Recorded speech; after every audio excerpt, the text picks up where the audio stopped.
Chairman प्रत्याशी अपने अपने मुद्दे रख चुके हैं, जनता के बीच जा भी रहे हैं, लेकिन नेशन न्यूज 18 की टीम लगातार हर वार्ड में जा रही है। वार्ड के जो सभासद के चुनाव लड़ रहे हैं, चाहे उनकी पत्नी लड़ रही है, चाहे वो खुद लड़ रहे हैं, उनसे बातचीत कर रही है। इस वक्त नेशन न्यूज 18 की टीम वार्ड नंबर 12 में है और यहाँ पर हमारे साथ पूर्व सभासद सादा बिलाई साहब हैं, इनसे बातचीत करेंगे। हालांकि इनके बारे में बताएं तो काफी इन्होंने अपने वार्ड में उस दौरान जो है काफी विकास के कार्य किए हैं, जिनको लेकर जनता ने इनको भरपूर साथ दिया है और इनका सहारा भी रहा है। अब उसी उम्मीद और उसी सहारे को लेकर ये दोबारा से इसमें उतरे हैं, लेकिन इस वक्त महिला सीट होने की वजह से इनकी पत्नी, आपकी पत्नी उठ रही है, तो इनकी पत्नी इस वक्त जो है वार्ड 12 में उठ रही है। तो अब देखते हैं कि जितना साथ वार्ड ने इनको दिया, क्या इनकी पत्नी को लेकर उतना साथ दिया जाएगा। पहले तो शादाब भाई आपका बहुत बहुत स्वागत नेशन न्यूज 18 पर। जी, मैं ये जानना चाहता हूँ शादाब भाई, क्या लगता है कि जिस तरह से आपको पिछली बार वोटों का मिला था साथ, क्या लगता है इस बार हो पाएगा? देखिए, मैं अपने कार्यकाल में मैंने करीब 90% काम जो है निर्माण का सारा मैंने करा दिया। करीब सिर्फ इस बार जो है 10% काम रह रहा है और इस बार जो चुनाव में है, मेरी पहली जो प्राथमिकता होगी वो समस्त जितने भी कब्रिस्तान है, जितने भी शमशान घाट है, पहली प्राथमिकता उनका निर्माण कराऊंगा मैं। अच्छा, तो क्या लगता है कि आपने प्राथमिकता बताई, पिछले आपने कामों को बताया, कोई ऐसे काम बताएं पिछले जिसको लेकर जनता बहुत ज्यादा परेशान थी लेकिन आपने वो हल किया है। लगातार तो वैसे जनता किसी न किसी मुद्दे पर रहती है, लेकिन बड़े काम क्या रहे होंगे? बड़े काम देखो, मेरे वार्ड में तो एक भी सड़क, एक भी नाली खड़ंजा बनी हुई नहीं थी। जब मैंने देखा तो बिल्कुल नाली में कीचड़ में चला करते थे लोग, पाँव मतलब अपना पैंट को ऊपर करके चला करते थे। इतनी बुरी हालत थी करीब 40-45 साल से। जब मैंने ये देखा कि इतनी बुरी हालत कर रखी है, तो फिर मैंने निर्णय लिया कि मैं ही इस काम को कराऊंगा। तो अब क्या लगता है इसमें सबसे बड़ी चीज जो है, देखा जाए तो आपका ये पर्चा भी है जो मैंने देखा है वादों का। इन वादों के पर्चे में आपने 6 नंबर जो लिखा हुआ है कि जो शिक्षित युवक युवती रहेंगे उनको सरकारी नौकरी दिलाने को लेकर भाई चीजें है, तो इसकी कैसे सिफारिश रहेगी? इसमें पूरा शासन से, प्रशासन से हम मांग करेंगे। देखो, आज बेरोजगारी बहुत चरम पे है, लेकिन हम अपनी बात जो है सरकार तक, शासन तक हम पहुंचा सकते हैं। इतनी कैपेसिटी तो हमारी नहीं है कि हम एक सभासद हैं या सभासद जीतने के बाद कि हम सरकारी नौकरी लगवा देंगे, लेकिन आप रास्ता दिखा सकते हैं। हाँ, लेकिन हम कोशिश करेंगे, अपनी बात शासन को, सरकार तक पहुंचाएंगे। चलिए, ये तो एक मुहिम भी है जिसके बिहाफ पे अगर आप लोगों को जागरूक करेंगे तो ये इंशाल्लाह कामयाब भी होगी। इसमें एक पॉइंट है, विधवाओं को पेंशन और विधवाओं बुजुर्गों को पेंशन।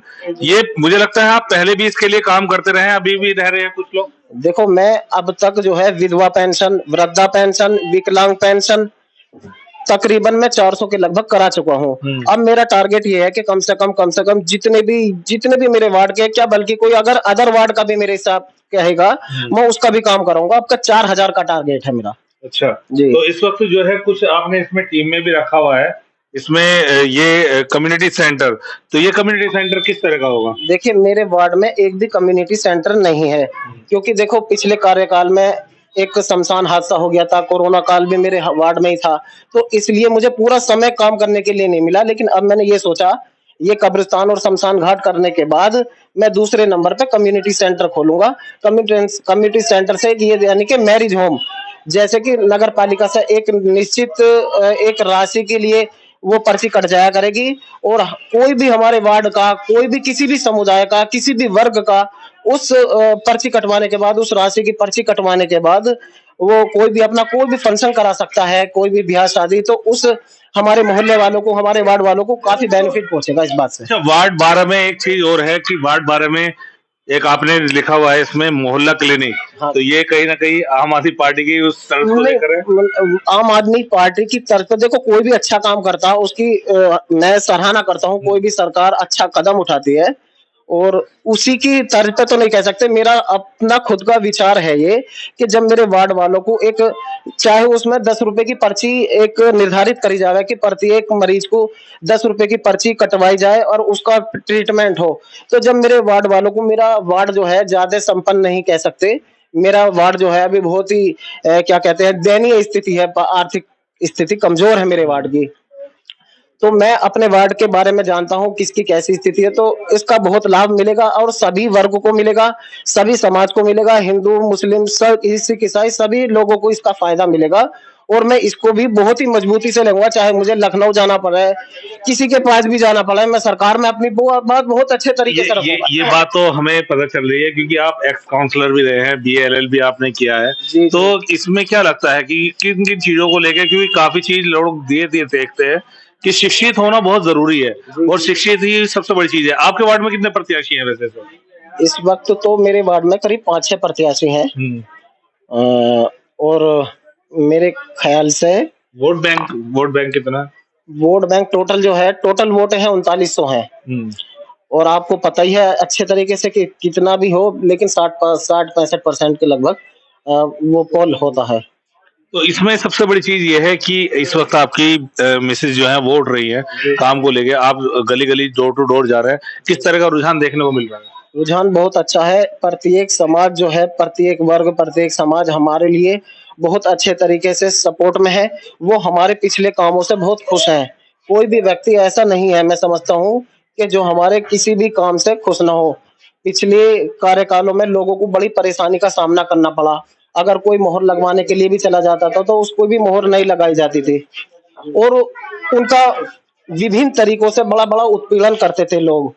जैसे कि मेरे पिछले टाइम से पहले कि एक उसके नाम पर पहरा लगाने के नाम पर एक पहरा लगाते थे, और जो लोग पहरा ना लगाने में शामिल ना हुआ करते थे उनसे 200 रुपए की वसूली किया करते थे। कुछ ऐसे लोग हैं, ऐसे समुदाय हैं जो वे ऐसा करते थे। तो अवैध वसूली का मामला, अवैध वसूली करा करते थे। तो सबसे पहले हमने उसी पे ही रोक लगाई। हमने ना ही पहरा लगने दिया, क्योंकि जब हमें पता है हमारे साथ शासन है, प्रशासन है, पुलिस है, तो हम पहरा क्यों लगाएं? पुलिस की मदद लीजिए, शासन की मदद लीजिए, सरकार की मदद लीजिए। किसी को कोई समस्या होती है तो 112 नंबर पर कॉल करिए।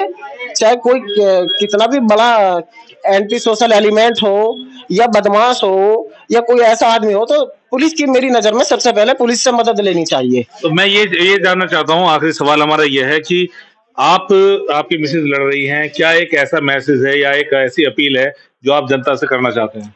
देखो, जनता में मेरे लिए पूरा विश्वास है और उसी विश्वास को कायम रखना चाहता हूँ।